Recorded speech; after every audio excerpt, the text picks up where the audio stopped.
Bonjour et bienvenue sur Dia TV. Je m'appelle Othniel Christian et chaque semaine dans des Big Deals, on se retrouve pour parler de stratégie et de business. Aujourd'hui spécialement, on se retrouve dans Accra, la capitale du Ghana, où se déroule actuellement l'un des événements tech les plus attendus de l'année, l'UNICEF Startup Lab Graduation Cérémonie. Spécialement pour vous, on s'est déplacé depuis Lomé à Accra pour venir découvrir ce que les startups font ici et ce qu'elles ont à offrir pour transformer le monde. What we do here, we afford AITK robotics, and currently what we are doing is we are providing affordable and quality STEM education that comes at zero upfront cost to our partner schools. Tell me a bit more about the robotics side of what you do, because I've always been very intrigued by that, but as the engineer, tell me about robotics and how it is helpful for kids to learn today, to prepare for tomorrow, yada yada yada. Yeah, you and I would agree that the world is developing, right? And at a very fast pace. Exactly. And Ghana, we don't want to stay behind, right? So we want to make sure that our students get hands-on experience as possible. So looking right here, we have all forms of technology. We have a robot here. So this is one of our robots that we use to teach our students. Yes, please, definitely. So, so currently, the curriculum has changed in our basic schools. These students are supposed to know what sensors are, what a microprocessors are. They are supposed to know what programming languages are. And even the teachers are not able to teach because they do not have some of these things to show the students. Very true. Really? Exactly. So we bring some of these things to the classroom just to make sure the students have a feel of whatever they are taught. Exactly. And we hold this for me too. Of course. We understand that AI is the new it. So we don't have to stay behind, just like I said. Of course. So with one of our kids, we teach artificial intelligence in a very fun way, not just using words or theories, but making sure the students really get to see what they do come to life. So our students get to train this AI. They build so many projects around it. So what's an example of something I could do using AI with this? Okay, so you could actually train the model such that you control its movement with hand gestures. Okay. Yes. So it has sensors and everything. So these are cameras. Okay, these are the cameras. So you feed in the data, and then it learns from the data that you feed it, and then you are able to control it with hand gestures. It's also able to determine colors. Right, so you train it, you tell it this is red, this is blue, and then later if it sees red, accordingly. Exactly. And let me tell you one thing that we usually tell people who come here. A whole lot of startups are doing STEM education, but what makes us stand out is the use of these programmable drones. The whole of Ghana, we are the only ones, the only ones who have programmable drones. How does it work? I'm interested. How does it work? Yeah, so we teach our students coding in a very fun and practical way. We don't just teach Python by just telling them about variables and whatsoever. That sounds like a dig at somebody. Yeah, so their code that they write comes to life with the use of this programmable drone. We will do a demonstration for your viewers very soon. Yes, please. Exactly. Yes, please. So this drone, what can you program it to do, for example? So this drone, for example, right? You see the drone that is piloted with the controllers. When you are piloting it and you are not careful, you would hit its head against the wall. This drone comes with ultrasonic sensors that are able to measure distance to an obstacle. Right? So with your Python code, you can tell it that anytime you are like 10 centimeters from an obstacle, do not go forward again. Come back. So what we are doing is the students learn about the sensors, they are able to write code, and then they are able to understand exactly what they are learning. So where are the cameras here? So we have one of the sensors here, one of the sensors here. So it comes with like 4 sensors. Exactly. There's no front and back sensor? No, there are no front. There is a front and back sensor. I think you have. So these sensors like cover a specific radius. Exactly. Or what? And then they are able to measure. I mean, every technology has its own limits. Yeah. You get it? Yeah. So it's able to measure like the distance, but then within a certain range, it definitely can't measure. Okay, enough. You've given me enough things to get excited about. Exactly. I want to go into Okay. the practical. Okay. So basically, this is what the future engineers are learning today. Exactly. Wow. So you see, I'm not holding any controller, Yes. but the drone is being automated. I think one thing that I forgot to mention is these drones also come with humidity sensor, pressure sensor, temperature sensor. So like a typical pilot, you'd have to measure some of these things before you decide to be pilots. So we are training pilots, aeronautical engineers. No, that's really good. That's very impressive. Right now, there is a lot of risks that people are talking about when it comes to AI, robotics. People are getting scared. Exactly. We understand. How are you guys tackling that as part of your training program? So ethics is a very big part of what we do. So the AI that we expose our students to, first of all, are AI that have been they have been fine-tuned. Okay. Right. So there is some form of data that we do not expose the children to. So it's not like we just pick, let's say, an AI model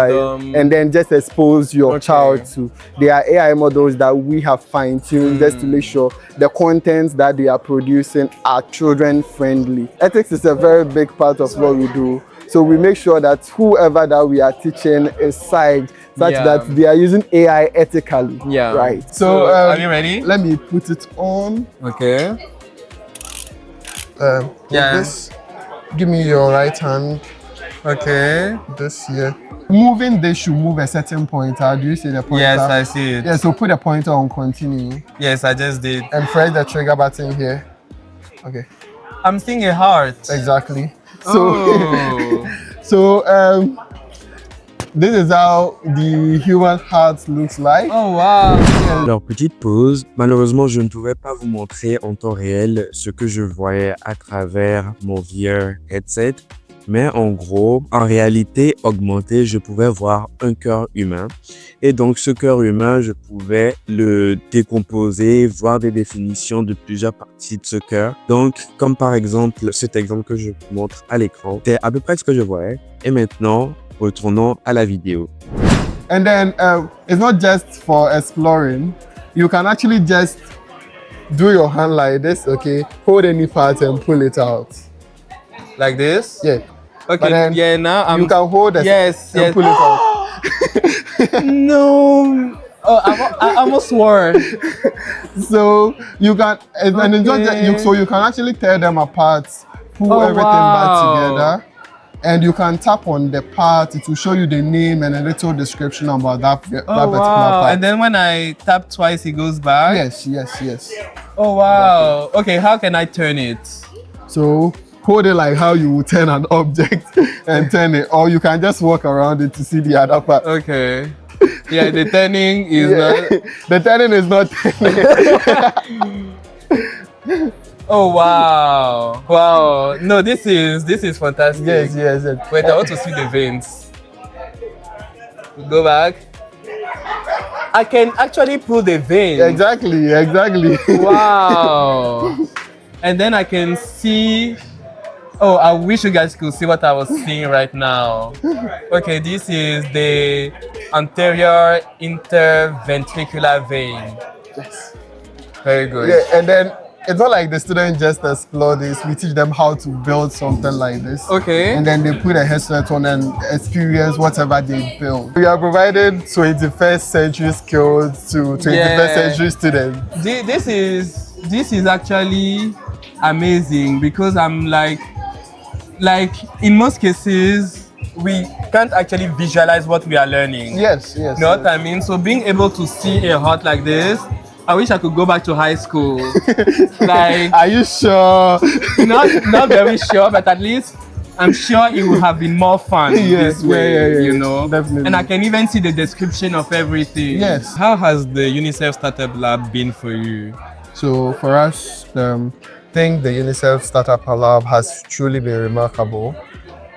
Through this program, we have launched the most equipped student innovation center any basic school at all in the Ashanti region. Oh, wow. And this is not our words. This is the words of the regional coordinating council who were there where we were inaugurating the program. Yes, then we've also had access to a pool of experts from UNICEF. Yeah. That has truly strengthened our managerial and marketing capabilities. Yeah. And last but not the least, currently 50% of all the operations that we do are tracked digitally. Okay. Which helps us improve our efficiency and digitability. All that has been achieved Through the program. UNICEF Startup Lab. Yeah. So for us, it has truly been remarkable. Merci à tout le monde, merci de nous avoir regardés. J'espère que vous avez découvert de belles choses avec Elvis et moi aujourd'hui. Mais moi, j'ai été très impressionné par ce que j'ai vu aujourd'hui. So Elvis, I was just telling my audience that I was very impressed by your work and I really wish you the best for... Wait, tell me, what is next for you guys? So Where do you see yourself? I think we want to expand into West Africa. We've been in West Africa. We've been in Ivory Coast once. Okay. Yeah, we were. What about Togo? Very soon. Very soon. I'm seeing you. So very soon we are looking at expanding into West Africa. That is the long-term vision. Well, just know when you're ready to come to Togo, you have friends that are ready to Exactly. On se retrouve avec Edu 3Dication, une startup ici à l'UNICEF Startup Lab qui propose une solution très intéressante. Est-ce que vous reconnaissez ce que je tiens dans la main? À vue d'œil, vous pouvez savoir que c'est un cœur humain. Mais ce qui est spécial à propos de ce cœur humain, c'est qu'il a été imprimé en 3D. Donc, on va rencontrer Edwin tout à l'heure qui va nous expliquer c'est quoi imprimer en 3D et pourquoi est-ce que c'est important. So I'm really excited today to learn more about 3D printing. Okay. So tell me, how did you guys come about this idea as a startup? Edu 3Dication came to Ghana, I think, last 2 years. Okay. Yes, we partnered with a company outside in Poland. The idea was to make sure every child learns the digital skill of 3D. So tell me, how long did it take to print this out, for example? So the models depend on the size and how the quality you want, the quality or the type of quality you want as well. So a model like this, it will take 3 to 4 hours to print a model like this. And every model has its type of colors you want to print as well. So the more colors the model has, the longer it takes to print as well. Just like a regular print. Yes. Okay. My next question is to know the application of 3D printing, in different areas. For example, I know that in healthcare, it is possible to implant a 3D printed heart into a human being. You told me that it wouldn't be this exact material. Not exactly, yes. But tell us a bit more about how 3D printing solves problems in the real world. So 3D printing, actually, it has been there for quite a long time. Okay. Yes. We as an African nation have not yet really discovered the technology yet and are not quite using it properly.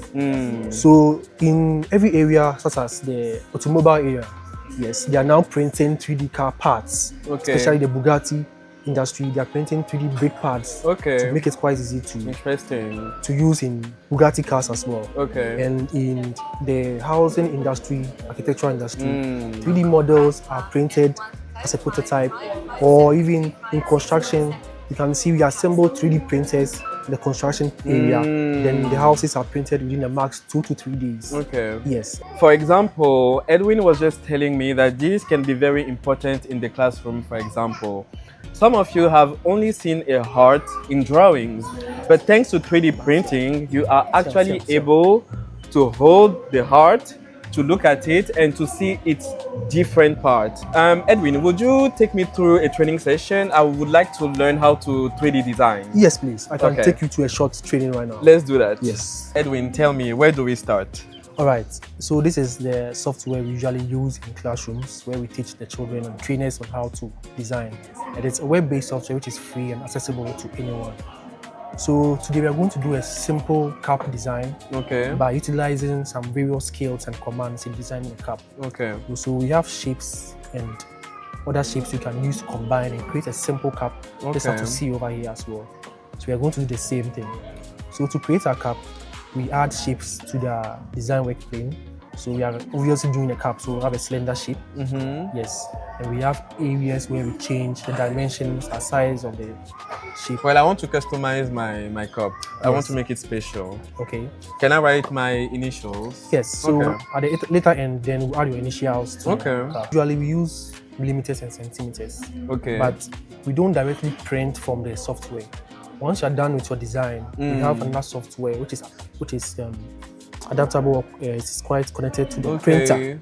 So that's the software where you change the size of the cup you want to be smaller or bigger. Sure. So even though you make the size over here quite very big, you can make it smaller Okay. for the software which is connected to Okay. the printer. So in creating a cup, you know a cup has a hole in it. So you're going to create a hole in the cup, add a whole cylinder, and so change the sizes. So in designing, we utilize skills such as grouping, combining shapes, cutting through shapes, aligning shapes, and how to rotate shapes. Yeah. So these are called command skills where every child needs to know and how to use those command skills. Okay. And so that in every lesson we take them through, they can utilize those same skills in every Right. design we take them through. Right. And tell me, training kids and students, what has been, the most surprising fact for you?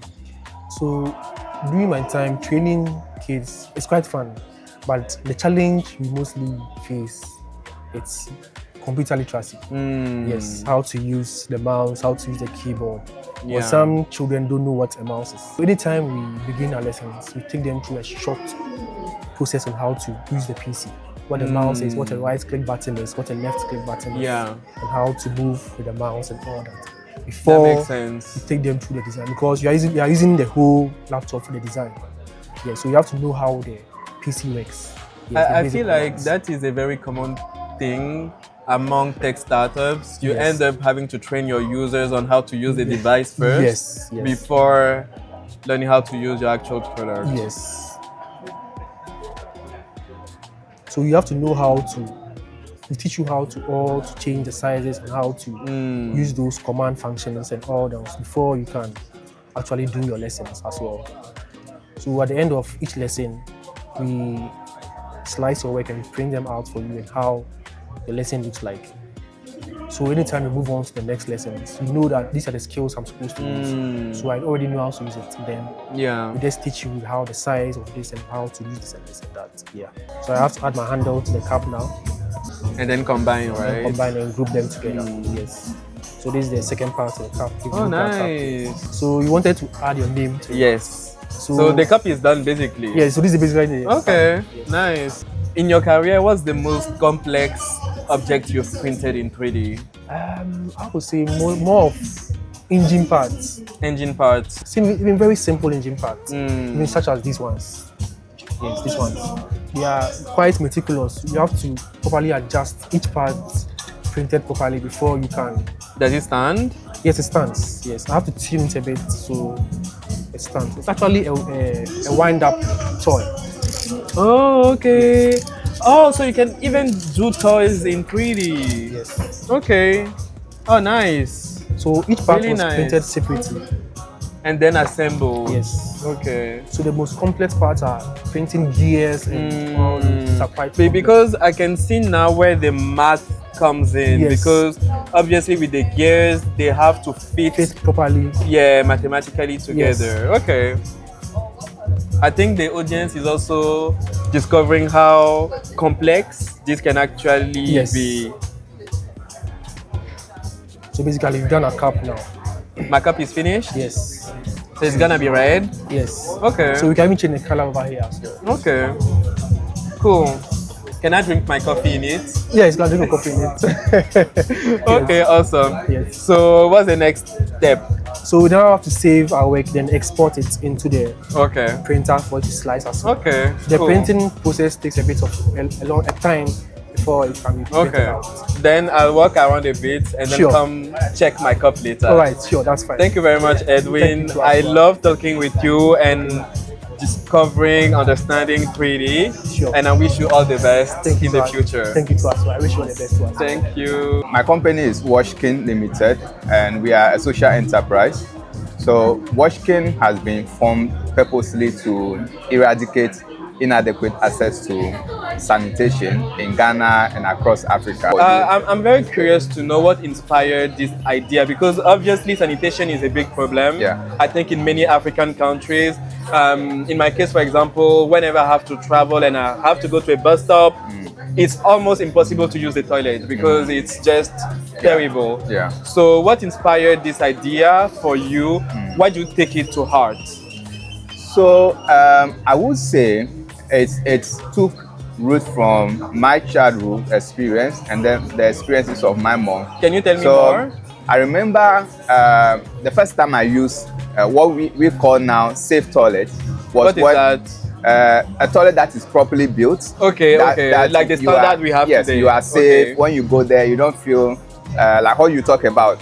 I mean, you will not have any discomfort or shame. Yeah. Right? I used that toilet when I was 18 years, right? And so that was the time I left home to uni in the city. Right. But I remembered back at home, that wasn't the situation. So what I had back at home was a sharp contrast when it comes to the unit. And then I remember the experiences of my mom at the time, where sometimes if she wanted to go and visit the toilet, she would say, follow me, because she's a woman, so she wants to follow you so that you can be looking out for her, right? Yeah.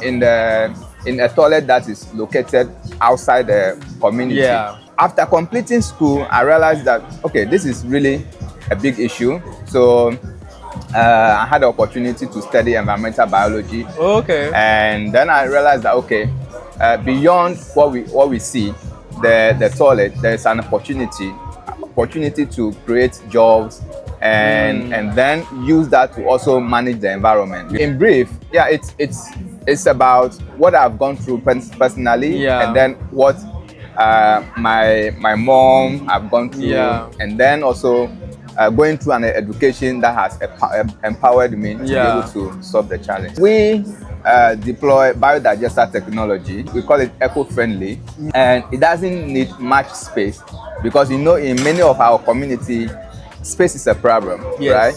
And so biodigester actually has the advantage of, if you don't have a space, if you don't have much water, we can build that for you. Once you build that, it goes through biodegradation. We put microorganisms inside that will feed on the fecal matter. Actually, you have what we call so you're able to transform the fecal matter into a new what we call manure. Let's talk about metrics, what you guys have achieved so far. So tell me about how many of these toilets have you guys sold? How many communities have you impacted with this solution? So far, we've built more than 1,000 toilets. You can find these toilets in Greater Accra, Kumasi, in the Volta region, and of course, we are expanding. It's more than 9,000 people that are using these facilities collectively. Yes, because the digester is eco-friendly, the CO2 emission is very minimal. As at 2024, we've been able to take away more than 1 million kg of fecal matter. You mentioned the reduction of CO2, right? Yeah. Why is that important? Because I feel like some of the audience might not get it, but why is that reduction important for the environment? CO2 emission into the environment is one of the leading causes of climate change. For us, and personally as environmental biologist, that is personal to me, right? Yes. So we want to deploy a technology that can help us not to release more these gases into the environment. That will, especially when we can prevent it. Yes. So that would help us not to cause more of climate change effect. Yeah. You get it? I would like to know about your experience at the UNICEF Startup Lab. What stood out for you? How has it changed the way you are doing business now? For me, it has been very impactful and useful. I often sum it up by telling people, if I should have the opportunity over and over again to come back, I will. Even the people behind the organization, right? They really made me feel at home. Programs like this exist only because there are people behind it, right? And thank you very much for recognizing the work that they do. Because I'm pretty sure it's not easy to coordinate all of this and make it happen and support all the startups here. What can we expect from you guys in the future? For Washkin, like I mentioned from the start, we want to eradicate inadequate access to sanitation. By 2030, the plan is, can we reach more than 3 million people across Ghana and the continent, and we believe that is possible. Also ensuring that we now build a community of support, right? Right. Around toilet access, so that not just the person we are talking to would want to invest, but then anybody can come together, contribute, and then let their community member have their own toilet. I think that is something that we are also moving towards, where we create what we call multi-crowdfunding platform for people in the community to come together, and invest support their neighbors to own their toilet. That's really great. Merci les amis d'avoir regardé cet épisode jusqu'à la fin. Ça nous a fait énormément plaisir de nous retrouver aujourd'hui à Accra pour couvrir l'UNICEF Startup Lab Demo Day, et j'espère que vous particulièrement avez retenu beaucoup de choses de cette vidéo. On se retrouve le dimanche prochain.